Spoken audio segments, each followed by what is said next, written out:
तो स्वागत है मित्रों आप सभी का मेरे यूट्यूब चैनल आदि जियो स्पेस पे। तो मित्रों आज हम बात करेंगे कि युद्ध का 27वां दिन होने को चला है। अभी तक किस देश ने कितना गंवाया है और कौन सा देश किस पे हावी है इस समय, और लास्ट में हम सबका नेट लॉस निकालेंगे जो कि अब तक ईरान और अमेरिका का हुआ है। तो बने रहें वीडियो के अंत तक, और हमेशा की तरह अगर आप चैनल पे नए हैं तो सब्सक्राइब करें और वीडियो को लाइक करना मत भूलिए। तो सबसे पहले 28 फरवरी 2026 जब यूनाइटेड स्टेट्स और ईरान के बीच एक सीधी जंग की शुरुआत हुई। आज इस जंग को लगभग 27 दिन हो चुके हैं, और सवाल ये है अमेरिका अब तक क्या खोया है और ईरान अब तक क्या खोया है। तो पहले युद्ध की शुरुआत 28 फरवरी 2026 को हुई। यूएस और इजराइल ने लॉन्च किया ऑपरेशन फ्यूरी। टारगेट था ईरान के न्यूक्लियर साइट्स, मिलिट्री बेस और लीडरशिप। जवाब में ईरान ने मिसाइल प्लस ड्रोन अटैक किए। यूएस बेस को मिडिल ईस्ट में टारगेट किया। करंट स्थिति यह है कि युद्ध का 27वां दिन है। यूएस ने 10,000 प्लस एयर स्ट्राइक कर चुका है, और ईरान लगातार रिटेलिएशन और स्ट्रेट ऑफ हॉर्मुज पर प्रेशर कायम किया है। और दूसरी बात, ईरान के सिर्फ 6 दिनों में 11.3 बिलियन का खर्च हुआ है। 12वां दिन तक 16.5 बिलियन तक खर्च हुआ। और इस समय हम अगर एस्टिमेट निकालें तो डेली का खर्च 4 से 4.5 बिलियन प्रतिदिन है। तो टोटल अप्रॉक्स ऑनगोइंग फेज़ में 50 से 60 बिलियन इम्पैक्ट रेंज है। सिंपली समझें तो हर दिन मिसाइल, एयरक्राफ्ट, ऑपरेशन, फ्यूल और बेस डिफेंस में अरबों डॉलर खर्च हुए रहे हैं। और पार्ट 3 में हम अगर बात करें तो लेटेस्ट रिपोर्ट के अनुसार एयरक्राफ्ट लॉस की अगर हम अमेरिका की बात करें तो 3 F-15 फाइटर जेट डिस्ट्रॉय हुए हैं, और 1 F-35 डैमेज हुआ है, और KC-135 जो टैंकर था वो मिड एयर एक्सीडेंट हुआ था उसका, जो कि इराक की ज़मीन पर गिरा था। और यही नहीं, जेट के अलावा अमेरिका ने अपने स्ट्राइक ड्रोन को भी खोया है, जो कि लगभग 12 के करीब MQ-9 रिपर ड्रोन जो कि डिस्ट्रॉय हुए हैं। सिस्टम के नुकसान की बात करें तो रडार सिस्टम्स डैमेज हुए हैं। AN/TPY-2 जैसे रडार्स डैमेज हुए हैं और डिस्ट्रॉय हुए हैं। मिसाइल डिफेंस सिस्टम भी हिट हुए हैं। इस्टीमेट इक्विपमेंट लॉस की हम बात करें तो 1 से 3 बिलियन तक के एसेट्स डैमेज या फिर लॉस्ट हुए हैं।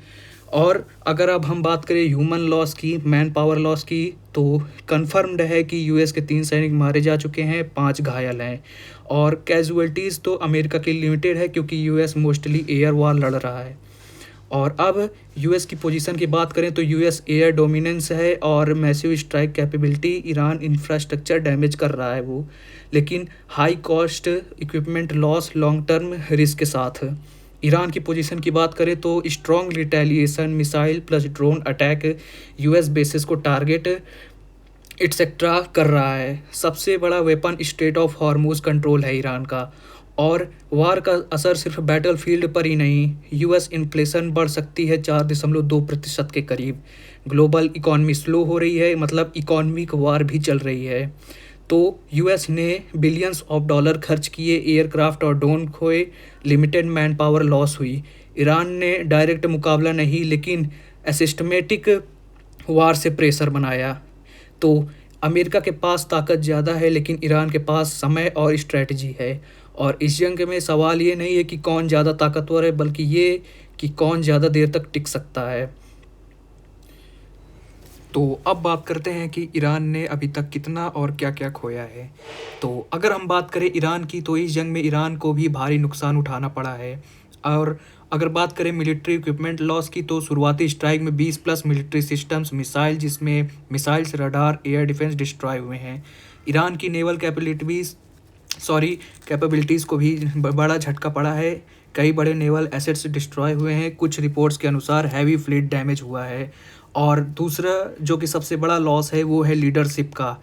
कई टॉप कमांडर्स और मिलिट्री लीडर्स मारे जा चुके हैं। High level IRGC officials target हुए हैं, और लीडरशिप स्ट्रक्चर को भी बड़ा नुकसान हुआ है। इससे कमांड चेन वीक हुई है।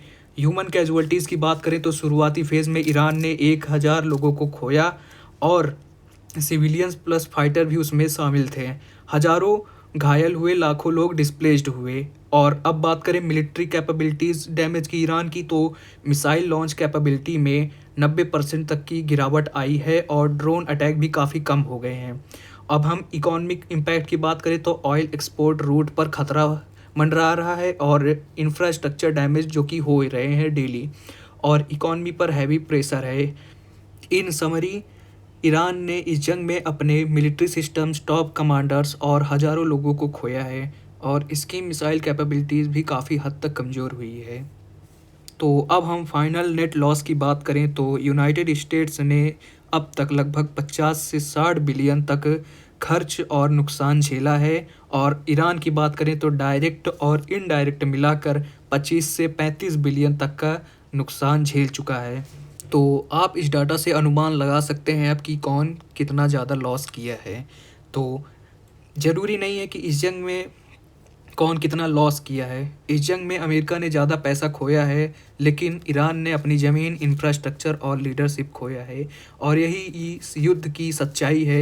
एक तरफा फाइनेंशियल लॉस है तो दूसरी तरफ अस्तित्व की कीमत है।